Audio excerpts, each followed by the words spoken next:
رسالتي لقيادة حماس اللي عايشة برا واللي في الداخل، سواء بالضفة أو بغزة: ما شبعتوا من الظلم؟ ما شبعت كروشكو هذه من الظلم؟ عقولكو وفكركو هذا ما بدكو تغيروه؟ سياستكو هذه ما بدكو تغيروها؟ ولكو 17 سنة وإحنا عايشين في قطاع غزة تحت الظلم تبعكم، وكنا ساكتين وراضيين. 17 سنة إلكو بتجمعوا أموال من جميع دول العالم وبتسرقوها باسم الشعب الفلسطيني.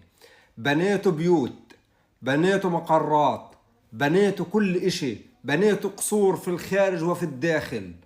لم تنظروا بعين الرحمة لو ليوم واحد لمواطن غزاوي، لمواطن مسكين مكلوم لم يتبع سياستكم. وقتيش بدكم تشبعوا؟ بعد كل هالظلم اللي ظلمتونا اياه في غزة، والاضطهاد اللي اضطهدتونا اياه في غزة، والاستبداد اللي كنتوا تستبدوه للشعب الغزاوي، وتضحكوا علينا باسم الدين، وتضحكوا علينا باسم الدين وباسم الوطن وباسم الشعب. وقتيش بدكم تبطلوا؟ وقتيش بدكم تستكفوا من هذه الشغلات؟ سياستكم كلها صارت معروفة للعالم، كل العالم بيعرف سياستكم.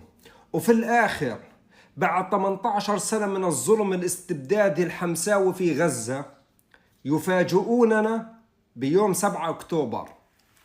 قلنا حلو كويس، عملوا الشباب الله يخلف عليهم 7 أكتوبر، جابوا أسرى مقابل هناك مطالب إلنا، اللي هو مطالبنا إخراج تبييض السجون الإسرائيلية بالكامل، رفع الحصار عن قطاع غزة بالكامل، بناء مطار، بناء ميناء، بدنا نعيش إعادة إعمار قطاع غزة بالكامل.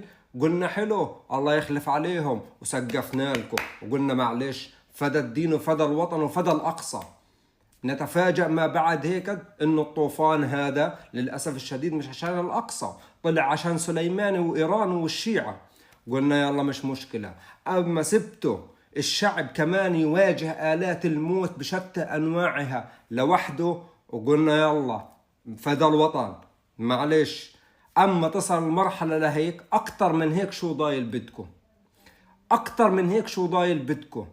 قطاع غزة دمر بالكامل، أطفال، نساء، شيوخ، شباب قتل، مجاعة لا تعد ولا تحصى، الناس مش قادرة تقف على حيلها من قلة الأكل.